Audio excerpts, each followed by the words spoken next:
சின்னஞ்சிறு கிளியே next எபிசோடுக்கான promo என்ன அப்படின்றத பார்க்கலாம்.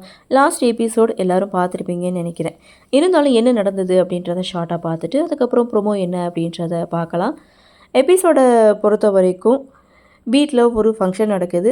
இந்த ஃபங்க்ஷனோட முடிவில் ஒரு அனாதையை உட்கார வச்சு சாப்பாடு பரிமாறணும். அப்போ தான் அந்த பூஜைக்கான முழு பலனும் கிடைக்கும். இதில் அனாதையாக உட்கார வைக்கிறது கர்ணாவை, சாப்பாடு பரிமாறுறது கிருபா. ஸோ அண்ணங்க அவங்க கையால் சாப்பாடு பரிமாறுறாங்களே அப்படின்ற சந்தோஷத்தோட கருணா சாப்பிட்றாங்க. அதுக்கப்புறம் தான் விஷயம் என்னன்னே புரியுது. ஸோ ஐயர் சொன்னதுக்கு அப்புறம் தான் கருணாவுக்கு உண்மை என்னன்னு புரியுது. இந்த விஷயத்தை தெரிஞ்சுக்கிறாங்க. அதாவது இந்த பூஜையோட முடிவில் ஒரு அனாதையை உட்கார வச்சு தான் சாப்பாடு பரிமாறணும் அப்படின்றது இந்துவுக்கு தெரிய வர இது கருணாவுக்கும் தெரியுது. கருணா இதை நினச்சி ரொம்பவே ஃபீல் பண்ணுறாங்க. இது தாங்க லாஸ்ட் எபிசோடுக்கான ஹைலைட். சரி, ப்ரோமோ என்ன அப்படின்னு பார்த்தா கர்ணா நடந்த எல்லா விஷயத்தையும் நினச்சி ரொம்பவே அப்செட் ஆகிறாங்க.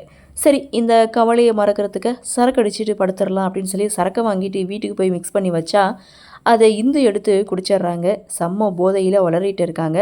அப்போது அந்த இடத்துல கர்ணாவுடைய கன்னத்தை பிடிச்சி உன் அண்ணங்களை விட்டுட்டு வந்துடு, இது எல்லாத்துக்கும் காரணம் உன் அண்ணங்க தான், நம்ம எங்கேயாவது போய் நம்ம சந்தோஷமாக வாழ்க்கையை ஸ்டார்ட் பண்ணலாம், நான் சொல்கிறது கரெக்டு தானே, நீ என்ன முடிவெடுக்கிறேன்னு கர்ணா கிட்ட அப்படி ஒரு போதையில் இந்து கேட்டுட்ருக்காங்க.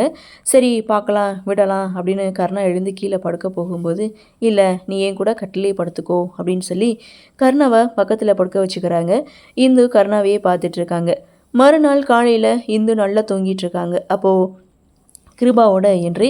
கிருபா இங்கே கர்ணாவை கூப்பிடுறாங்க. ஆனால் கர்ணா எழுந்து போகலை. காரணம், இப்போது அண்ணா கூப்பிட்றாரு, எழுந்து போனோன்னா இந்த சான்ஸ் திரும்ப கிடைக்காது. ஸோ அண்ணா அப்புறமாட்டி பார்த்துக்கலாம், இப்போ நம்ம இந்த சான்ஸை மிஸ் பண்ணக்கூடாது அப்படின்னு சொல்லி இங்கே கர்ணா இந்து கூட படுத்துட்ருக்காங்க. இதோட இந்த ப்ரோமோவை முடிச்சிருக்காங்க. இந்த விஷயம் கிருபாவுக்கு தெரிய வந்தால் என்ன நடக்கும் அப்படின்ற எதிர்பார்ப்பு இன்னும் புகைய போகுது அப்படின்ற மாதிரி தான் இந்த ப்ரோமோவை கொடுத்துருக்காங்க. சரி பார்க்கலாம் என்ன நடக்குது, என்ன மாதிரியான சுவாரஸ்யத்தோடு கதைகளை நகர்வை கொண்டு வராங்க அப்படின்றத நாமளும் பொறுத்திருந்து பார்க்கலாம். இந்த ப்ரோமோ பற்றின உங்களுடைய கருத்தை வழக்கம் போல் கமெண்ட் செக்ஷனில் பதிவு பண்ணுங்கள். இந்த வீடியோ உங்களுக்கு பிடிச்சிருந்தால் லைக் பண்ணுங்கள், ஷேர் பண்ணுங்கள்.